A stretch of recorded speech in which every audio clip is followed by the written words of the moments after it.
In business news, Singapore's economy grew 4.3% in the fourth quarter, beating market expectations. But it was slower than the previous quarter. For the full year, GDP expanded by 4% compared to 2023's 1.1%.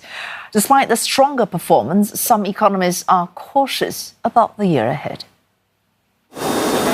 Higher production in the electronics and transport engineering clusters helped to push growth in the manufacturing sector to 4.2% in the fourth quarter.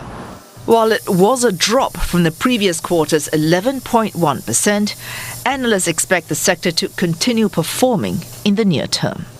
Semiconductors will remain a key driver with a global demand for advanced chips in AI, quantum computing and telecommunications. In other sectors such as the pharmaceutical and medtech industries, which are supported by strong R&D and government initiatives, are also well positioned for growth for the future. The manufacturing sector may still register relatively healthy growth, especially in the first half of 2025. I think this may be attributed to front-loading demand for tech products and AI-related items. The uncertainty effect coming in from the geopolitical risks, as well as potential trade wars, tariffs, I think this may have a detrimental impact on the manufacturing sector.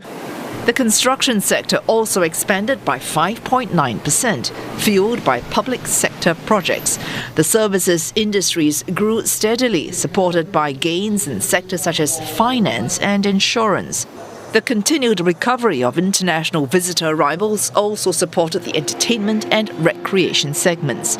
Despite the strong fourth quarter and strong overall performance last year, some economists are still cautious about 2025.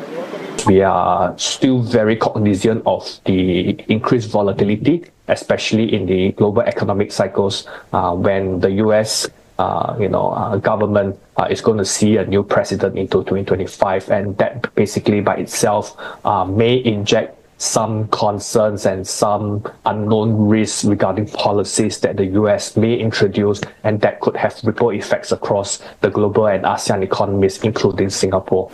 He adds that if the US goes ahead to impose trade tariffs, this could lead to a congestion in the supply chain, which could disrupt global trade cycles.